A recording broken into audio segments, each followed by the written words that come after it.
오늘 우리 사랑하는 높은 위력의 성도 여러분들이여, 오늘 여러분들 가슴속에 교회가 있기를 바랍니다. 여러분 교회를 내 몸과 같이 사랑할 수 있기를 바랍니다. 참, 여러분들 이처럼 교회를 사랑하는 성도들, 내 마음에 교회가 가득해요. 그래서 교회를 위해서 헌신하고 희생하고 교회를 섬기는 그런 사람들 보면은요, 그 인생이 너무나 순풍에 돛을 단 것 같아요. 가성비 높은 그러한 삶이 되어져요. 무슨 뜻인가요? 내 능력 그 이상으로 삶이 펼쳐져 나간다고 말이에요. 자, 성경에서 교회를 여러 가지로 표현하고 있습니다. 하나님이 계시는 하나님의 집, 또 하나님의 궁전, 또 예수님의 몸, 또 진리의 기둥과 터, 또 은혜를 베푸는 집, 이러하여서 시은소 등등으로 표현하고 있습니다. 이러한 표현들 하나하나가 다 교회가 어떤 곳인가 라는 것을 보여주는 표현들이죠. 자, 이러한 교회에 대한 여러 가지 표현들 중에 감동적인 표현이 있습니다. 자, 어떤 것인가? 자, 요한계시록 21장 9절에서 11절. 자, 7 천사 중 하나가 나와서 내게 말하여 이르되 이리 오라. 내가 신부 곧 어린 양의 아내를 너에게 보이리라 하고 성령으로 나를 데리고 크고 높은 산으로 올라가 하나님께로부터 하늘에서 내려오는 거룩한 성 예루살렘을 보이니, 우리 다 같이요. 하나님의 영광이 있어 그 성의 빛이 지극히 귀한 보석 같고 벽옥과 수정같이 맑더라. 아멘. 자, 사도 요한이 천국에 갔을 때에 천사가 천국에 있는 성도들을 보여주시면서 소개하는 말씀이 바로 이 말씀입니다. 성도들을 뭐라고 어떻게 소개하고 있는가요? 어린 양의 아내들이다, 어린 양의 신부들이다 라고 이렇게 표현을 하고 있습니다. 예수님의 신부. 자, 그런데 성도 여러분들, 그 성도들을 지금 요한이 보니까 하나님의 영광으로 그곳에 가득한 것입니다. 그런데 그 영광의 빛이 보통 빛이 아니고 지극히 귀한 보석 같고 벽옥과 수정같이 맑더라. 자, 교회의 모습인 것입니다. 우리 성도 여러분들, 오늘 지금 이 시간 저와 여러분의 모습이, 우리의 교회의 모습이 바로 그와 같다라는 말씀인 거예요. 자, 오늘 우리가 하나님 앞에 하나님의 영광이 가득하며 그 빛이 빛난 보석과 같고요, 벽옥과 수정과 같이 맑더라. 누가요? 오늘 우리들의 모습이. 할렐루야. 자, 여러분들, 이건 상상도 하기 어려운 엄청난 말씀입니다. 자, 이 사실을 오늘 본문에서 부부의 관계로 좀 더 구체적으로 설명을 하고 있습니다. 결혼을 앞둔 신랑에게 신부는 어떤 존재일까요? 신부가 어떤 존재로 보여지죠? 세상에서 무엇과도 비교할 수 없는 가장 아름답고 존귀한 존재뿐만 아니라 모든 면에서 조금도 흠이 없고 부족함이 없는 완벽한 존재로 그렇게 보여지지요. 실제 그런 것이 아니라 그렇게 보여지는 것입니다. 뭐가 끼어서? 콩깍지가 끼어서 다 그런 거예요. 여러분들 중에 결혼하신 분들 연애할 때나 신혼 초에 다들 감동적인 그러한 얘기들이 있을 것입니다. 극동방송 라디오 프로그램 중에서 만나고 싶은 사람, 듣고 싶은 이야기라는 프로그램이 있지요. 자, 김장한 목사님, 그 사장님이죠. 그 김장한 목사님이 직접 나와서 아나운서와 함께 진행을 하잖아요. 그곳에 초대되어지는 사람들, 사성 장군이나 국회의장이랄지 하면 여하튼 특별한 그런 사람들이 그곳에 초대되어지는데, 여러 가지 대화들이 하다 보면은 좀 무거운 대화, 또 좀 딱딱한 그러한 분위기. 그러다가 항상 질문하는 단골 메뉴가 있습니다. 여러분 들어보셨는가요? 그러면은 사모님은 어떻게 해서 만났어요? 그 말이 꼭 나와요. 다른 얘기는 조금 무거운 가운데 진행되어지다가 결혼 얘기하면은 분위기가 밝아져요. 웃으면서 대화가 쭉 진행되어집니다. 그 얘기 중에 제게 기억되어지는 한 가지가 있습니다. 어떤 분은 신혼 초에 부부간의 대화를 하는데 얼마나 좋은지 밤을 꼬박 새우며 대화를 했대요. 아니, 다음날 각자 주어진 일들이 있을 텐데, 그런데 그건 생각도 되어지지도 아니하고 너무 좋으니까 밤을 꼬박 세워서 그처럼 대화를 했다라는 그 얘기가 가슴에 심어집니다. 아마 여러분들도 다 그런 감동적인 얘기들이 있을 것입니다. 저는 강원도 속초에 근무할 때에 결혼을 했었거든요. 결혼하고 신혼여행 갔다 와서 저는 강원도로 간 것입니다. 결혼하자마자 주말 부부가 되어진 것이지요. 그러다 보니까 밤새워 얘기할 그런 기회가 없었어요. 저는 오늘날 같이 전화를 이렇게 자유롭게 할 수 있는 그런 때도 아니잖아요. 그 대신 뭘 하느냐? 편지를 쓰는데 어떨 때는 새벽 1시, 2시까지 편지를 씁니다. 그 편지들이 어디 있는가 찾아보니까 저 깊은 곳에 있더라고요. 찾아서 쭉 한번 읽어보는데 남의 연애 편지 읽는 것처럼 참 재밌어요. 쭉 이제 한번 읽어봤는데 그 내용들이 주로 이런 내용입니다. 사랑하는 영희 씨, 밤을 환하게 감싸주는 달빛이 오늘따라 유난히 아름답습니다. 그것은 내 안에서 달빛처럼 빛나는 영희 씨가 있기 때문입니다. 저 포근한 달빛 속에서 나는 당신의 아름다운 미소를 보며 감미로운 음성을 듣습니다. 조금 오글거리지요. 한 번은 편지가 보니까 이제 7장이에요. 그 중에 이런 내용이 있습니다. 사랑하는 영희 씨, 장문의 서신이 되었군요. 이 지면이 당신의 마음밭이 되고 붓끝이 언어의 쟁기가 된 듯 끝없이 글을 쓰고 싶군요. 붓끝에 사랑하는 당신의 웃음과 미소가 있는 듯합니다. 그리고 마지막으로 속초에서 당신을 사랑하는 형규가. 좀 닭살 좀 돋지요? 내가 보기에도 좀 그런 것 같아요. 좀 오버하는 것도 있지만은 그런데 실상은 진실한 마음이고요.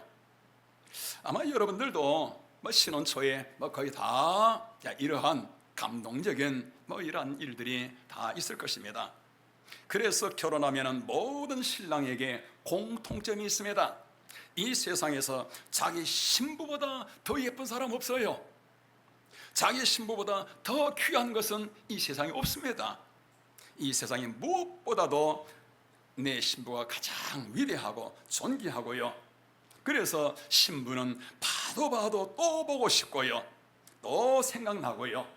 신부는 생각만 해도 기쁘고 행복한 게 바로 신혼 초의 남편들의 마음이지요. 결혼하신 분들 아마 다 공감하실 것입니다. 여러분들 우리 남편들 여러분 다 그렇지 않았던가요? 여러분들 지금 누구 얘기를 하고 있느냐? 예수님 얘기를 하고 있는 거예요. 예수님이 신부인 오늘 저와 여러분을 이처럼 사랑하신다고 말이에요. 예수님이 우리를 얼마나 사랑하시는지 봐도 또 보고 싶고 또 보고 싶고요. 우리를 그냥 생각만 해도 예수님 너무나 기쁘시고요. 그래서 스바냐서에서는 나의 신부 문 목사야, 나의 신부 이주원 안수 집사야, 김 집사야, 이 집사야, 내가 너로 하여금 기쁨을 이길 수가 없구나. 주님께서 우리를 즐거이 부르시며 행복해 하시는 그러한 주님의 모습을 보여주고 있습니다. 여러분, 예수님은 우리 한 사람 한 사람을 온 천하의 어느 무엇과도 비교할 수 없이 사랑하며 존귀하게 여기시는 것입니다. 얼마나 우리를 사랑하시는지 두고 보기에도 아까우신 거예요. 눈에 넣어도 아프지 않을 만큼 오늘 우리를 사랑하신다 그 말이에요. 우리 성도 여러분들, 하나님의 이 크신 사랑, 이 위대한 사랑, 이 높은 사랑, 이 영원한 사랑, 하나님의 이 사랑으로 성도 여러분들 오늘 우리를 사랑하시며 지금 이 시간도 이 사랑으로 우리와 함께하고 계신 줄로 믿습니다. 그래서 자, 오늘 본문 25절에서 이렇게 말씀하고 있습니다. 우리 다 같이 한번 읽어보십니다. 남편들아, 아내 사랑하기를 그리스도께서 교회를 사랑하시고 그 교회를 위하여 자신을 주심같이 하라. 이 비밀이 크도다. 나는 그리스도와 교회에 대하여 말하노라. 지금 사도 바울이 부부에 관한 말씀을 하는 것 같은데, 그런데 실상의 핵심은 부부에 관한 말씀이 아니라 교회에 관하여 내가 말하고 있노라 라고 말씀하고 있습니다. 예수님과 우리의 관계가 이처럼 신랑과 신부의 관계인 거예요. 그런데 여러분, 신랑이신 예수님이 우리를 얼마나 사랑하시는지 성경에서 뭐라고 말씀하는가요? 자신의 생명을 내어주셨느니라. 자신의 생명을 내어주실 만큼 오늘 우리를 사랑하고 계시는 거예요. 그래서 예수님과 우리의 관계가 무슨 관계냐? 한 몸이요 또한 한 생명체인 거예요. 예수님과 한 몸이요 영의 몸인 것입니다. 그러면서 한 생명체인 거예요. 이 비밀이 얼마나 큰지, 이 비밀이 크도다. 세상 사람들은 이 비밀을 알 수가 없어요. 오늘 여러분들 중에 혹시 나는 가진 것이 없고 나는 인격도 부족하고 나는 미천한 사람이다, 교회에 헌금할 돈도 없고 또 건강도 부족하고 별 볼 일 없는 사람이다 라고 생각하시는 분들이 있는가요? 우리 성도 여러분들, 혹시 여러분들에게 그러한 낮은 자존감, 그런 생각이 있다면은 여러분의 그 생각은 오늘 이 시간에 십자가에 영원히 묻어버리시길 바랍니다. 오늘 여러분들은 하나님이 생명을, 예수님의 생명을 내어주시고 여러분들을 사실 만큼 그만큼 천하의 존귀한 자들인 것입니다. 하나님이 우리를 얼마나 사랑하시는지요. 온 천하보다 저와 여러분들을 더 기뻐하시고 사랑하고 계신다는 말인 것이지요. 그래서 우리 성도 여러분들, 설령 여러분들이 가진 것이 부족하고 여러 가지 세상에서 또 연약하고 그래하다 할지라도 여러분들 하나님 앞에서 당당하시길 바랍니다. 세상에서 여러분 하나님의 자녀로서 그리스도의 신부로서 멋지게, 위대하게, 행복하게, 힘있게 살아갈 수 있기를 주님의 이름으로 축원합니다. 세상 사람들이 보기에는 그들과 우리가 다른 것이 없게 보이겠지요. 당신이나 나나 교회 다니는 거 그 외에 다른 게 뭐가 있느냐?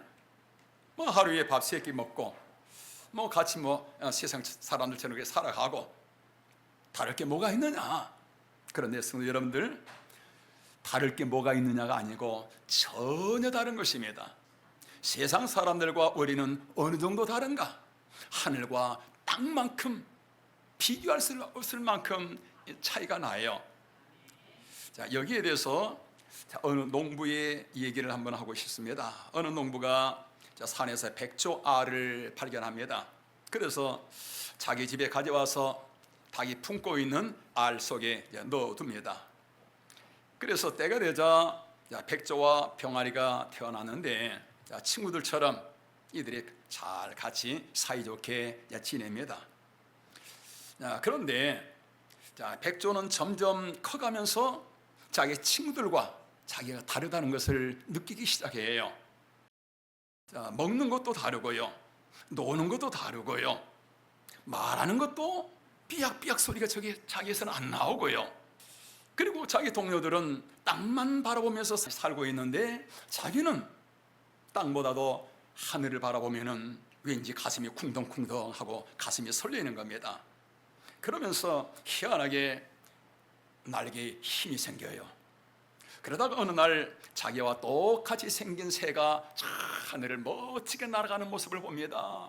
그 모습을 보자 자기 날개에 힘이 생기면서 한번 쳐서 봤더니 와, 이게 어찌된 판인가? 자기 몸이 그냥 하늘로 쑥 솟아오르는 겁니다. 그러면서 날개를 젓자 하늘을 향하여 슉 멋있게 날아갑니다. 그 모습을 밑에서 병아리들이 보고서, 야 친구야, 너 그러다 큰일 난다, 빨리 내려와. 그냥 삐약삐약 밑에서 난리가 납니다. 여러분, 이게 무슨 모습인가요? 세상 사람들과 우리가 같이 웃으며 같이 생활하고 같이 살아간다 할지라도요, 그들의 눈에는 우리들이 똑같이 보일 것입니다. 그러나 전혀 다릅니다. 뭐가 다른가요? 먹는 것도 달라요. 세상의 사람들은 밥만 먹지만 우리는 무엇을 먹어요? 하나님이 주시는 하늘의 양식, 하늘의 만나, 하나님의 말씀을 먹습니다.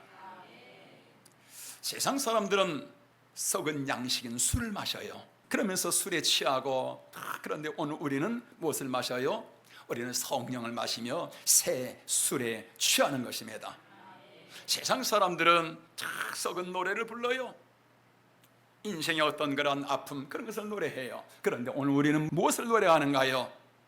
하나님을 찬양하며 새 노래를 부르는 것입니다. 세상 사람들과 우리 성도 여러분들, 우리는 모든 것이 달라요. 그러다가 육신의 삶을 마치게 되어지면 불신자들은 마귀가 끌고서 지옥으로 던져 넣지만은, 그러나 우리에게는 백조의 날개 같은 예수님의 생명이 있기 때문에 우리는 어디로 가는가요? 아버지의 나라, 하나님 품의 천국으로 가게 되어지는 것입니다. 그곳에서 예수님께서 우리를 맞아주시는데요, 우리를 품에 꼭 안으시면서 그동안에 믿음 지키느라고 문목사야, 이 집사야 얼마나 수고가 많았느냐, 그러면서 우리를 위로하시고 품에 꼭 안아주시는데, 사랑하는 나의 신부야, 내가 너를 사랑한다. 자, 주님의 그 사랑이 온몸에 부어지는데 주체할 수 없는 그러한 기쁨과 감동과 감격의 눈물이 하염없이 흐르게 되어집니다. 그러면서 예수님께서, 여러분 결혼하면은 신부의 옷을 입잖아요, 드레스. 예수님께서 천국의 드레스가 뭔가요? 세마포.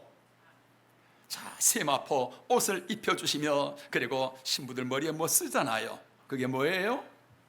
면류관. 땅에 있는 것은 하늘의 그림자라 그랬잖아요.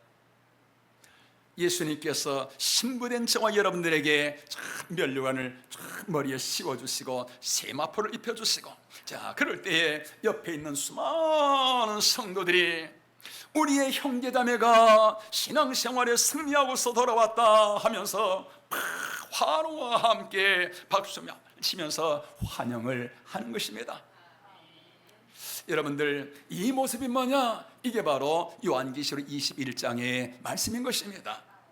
여러분들, 생각만 해도 참 가슴이 울렁거리며 감격스럽지 않습니까?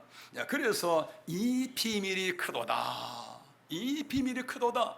세상의 사람들은 아무리 사실을 알려줘도 알 수가 없어요. 오직 하나님의 자녀들에게만 주신 이 놀라운 하나님의 이 사랑, 여러분들, 이것이 바로 교회인 것입니다. 바로 이것이 높은 뜻 위의 교회의 모습인 거예요.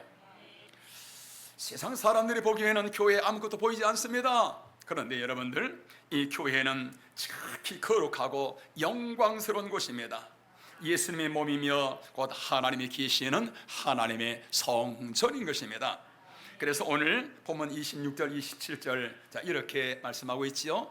우리 다 같이 읽어보시겠습니다. 그리스도께서 그렇게 하신 것은 교회를 물로 씻고 말씀으로 깨끗하게 하여 거룩하게 하시고, 얼룩이나 주름이나 그 밖에 결점이 없이 거룩하고 흠이 없이 영광스러운 교회로 자기 앞에 세우기 위해서입니다. 교회는 여러분들 건물이 아니라 예수 믿는 사람들, 예수님의 영으로 서로 하나가 되어지는 이 공동체를 교회라고 말하는 거 여러분 아시지요? 교회는 이 건물이 아니고 예수님으로 말미암아 예수의 생명으로 하나 되어진 거룩한 공동체, 이게 바로 교회인 것이지요. 우리 교회 그림 다시 한번 보실까요? 예전에 몇 번 설명했었는데요. 자, 영이신 예수님을 사람의 몸으로 제가 저렇게 좀 그려봤습니다.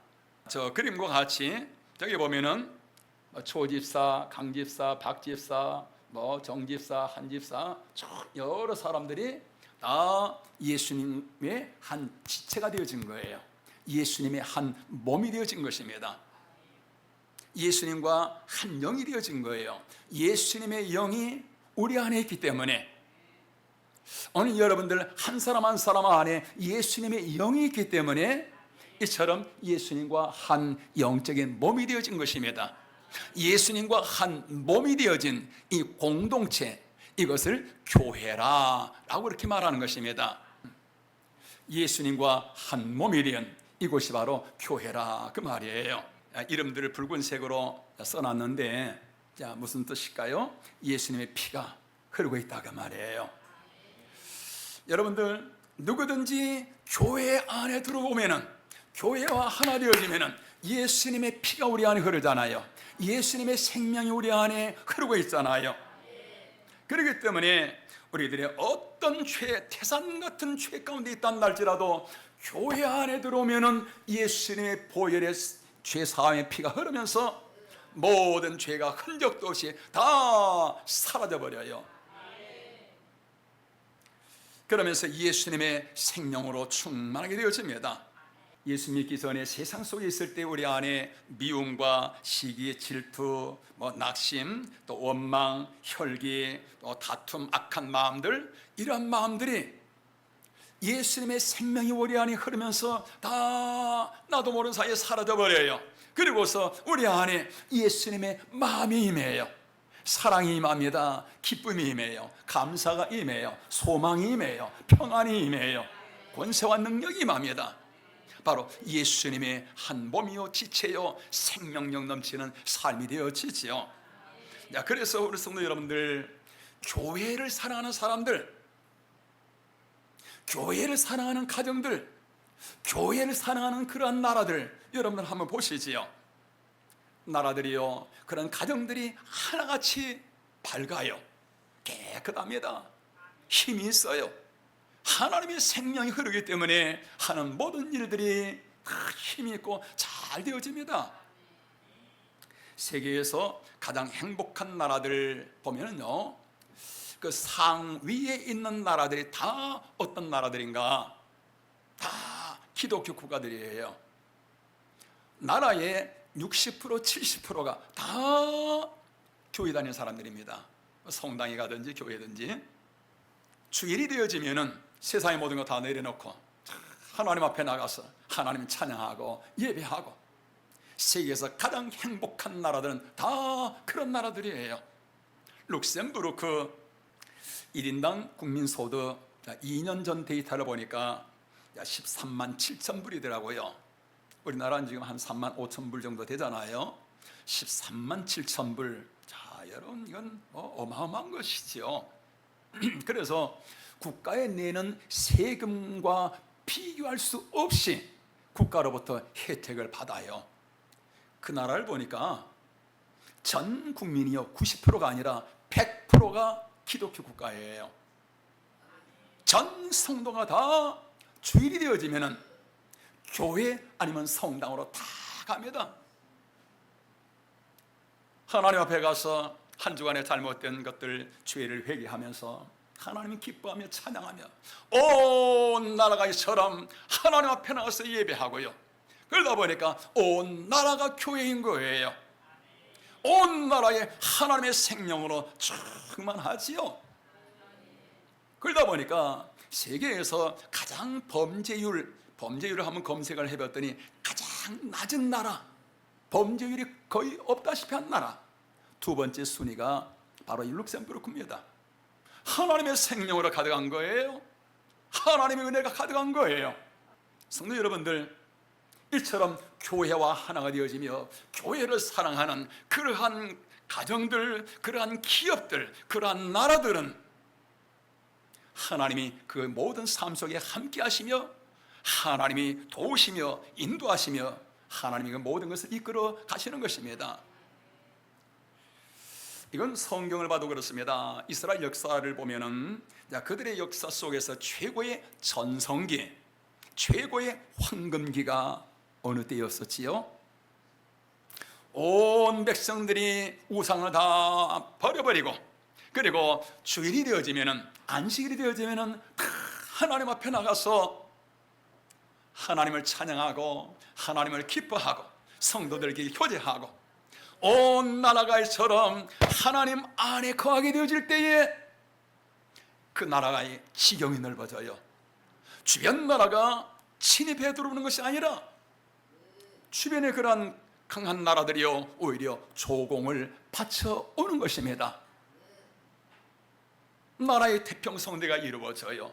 여러분, 반대의 경우에 어떻게 되어지는가요? 하나님을 멀리하고 온 나라가 우상을 섬깁니다. 바알과 아세로를 가득하게 되어집니다.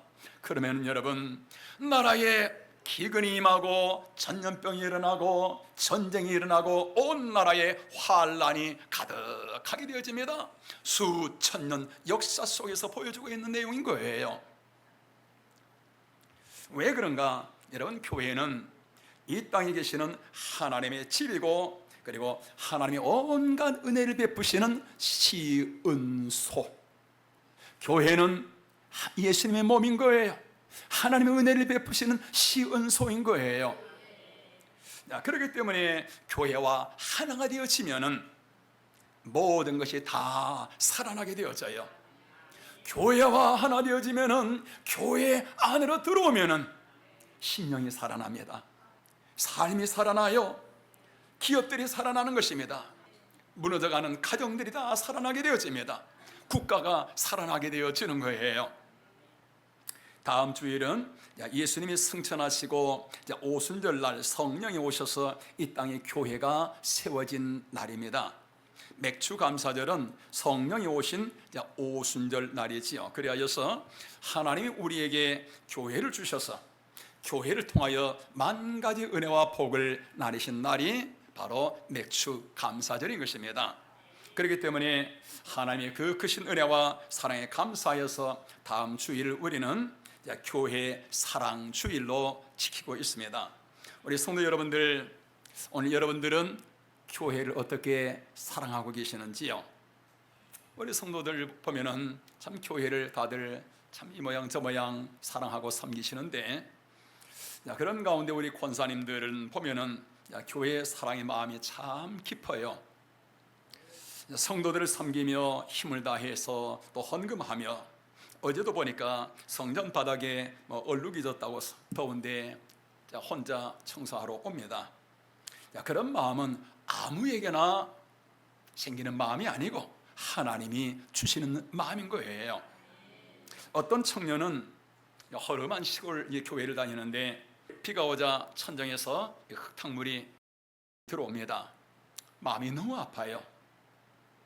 그러면 이제 물통이나 하나 갖다 놓으면 될 거 아니에요? 그런데 예수님을 등에 업는 그런 마음으로 거적대기를 등에다 대고서 밤새도록 그 흙탕물을 받아냅니다. 여러분, 하나님이 그 모습 보시지 않겠어요? 그런데 교회를 사랑하며 섬기는 마음이 그 한 번으로 끝난 것이 아니라 바로 그 마음이 평생의 마음이에요. 항상 그처럼 그의 마음이 교회로 가득하고 그처럼 교회를 섬기고요. 그 청년이 목사가 되었는데, 그분이 누구냐? 명성교회 김사만 목사입니다. 은퇴했지요. 여러분, 김사만 목사만이 아니고요, 교회를 그처럼 내 몸과 같이 사랑하고 섬기는 모든 사람들 한번 보시지요. 교회와 한 몸이 되어서 교회를 사랑하는 그 모든 삶은 생명력이 넘쳐나지요. 하나님의 영광으로 가득한 삶이 되어지는 것입니다. 다윗 같은 사람은 교회를 사랑하는 마음이 얼마나 컸었는지 성전 건축할 때에 자신의 모든 재물을 다 드리고서 얼마나 기쁜지 그 기쁨을 이길 수가 없더라. 그러면서 어느 누구가 교회 가자 라고 말할 때 그 말을 들으면 너무 기쁘고 행복했었다라고 고백하고 있습니다. 우리 성도 여러분들, 오늘 여러분들 마음속에도 이처럼 교회를 사랑하는 마음이 가득할 수 있기를 주님의 이름으로 축원합니다. 교회에 사랑하는 이 마음, 여러분, 이 마음은 하나님이 주신 은혜인 거예요. 바울 같은 사람은 교회 때문에 아픔을 당하고 괴로움을 당하고 교회 때문에 상처를 받고 그 고난다는 것을 오히려 기뻐하며 그것을 오히려 더 원했다는 것입니다. 오늘 우리 사랑하는 높은 위력의 성도 여러분들이여, 오늘 여러분들 가슴속에 교회가 있기를 바랍니다. 여러분, 교회를 내 몸과 같이 사랑할 수 있기를 바랍니다. 참 여러분들, 이처럼 교회를 사랑하는 성도들, 내 마음에 교회가 가득해요. 그래서 교회를 위해서 헌신하고 희생하고 교회를 섬기는 그런 사람들 보면은요, 그 인생이 너무나 순풍에 돛을 단 것 같아요. 가성비 높은 그러한 삶이 되어져요. 무슨 뜻인가요? 내 능력 그 이상으로 삶이 펼쳐져 나간다 그 말이에요. 모든 삶 속에서 하나님이 나의 삶을 이끌어 가시는 것입니다. 성경에서 다윗과 솔로몬, 또 히스기야, 이런 사람들 시대에 형통하였다 그러잖아요. 나라가 절정기가 오는 것입니다. 황금기가 오는 것입니다. 성도 여러분들이여, 교회를 내 몸같이 사랑하고 섬기는 모든 사람들은 그 인생이 항상 황금기인 거예요. 전성기인 것입니다. 내 인생을 내가 살아가는 것이 아니라 하나님께서 나의 모든 걸 주관하시면서 찬란한 그 영광 가운데 이끌어 가시는 것입니다. 오늘 우리 귀한 우리 성도 여러분들, 교회를 마음을 다하여 온 마음 다하여 교회 사랑하는 오늘 저와 여러분 될 수 있기를 주님의 이름으로 축원합니다. 이 은혜가 얼마나 놀라운지요, 이 비밀이 얼마나 크고 놀라운지요. 교회는 예수님의 신부인 것입니다. 예수님의 생명이 흐르는 곳이며 지극히 거룩하고 영광스러운 곳입니다. 이 교회를 우리 온 마음 다하여 사랑하며 기뻐하며 교회를 자랑하며 교회와 함께 영광스러운 삶으로 나가는 오늘 저와 여러분 될 수 있기를 주님의 이름으로 축원합니다.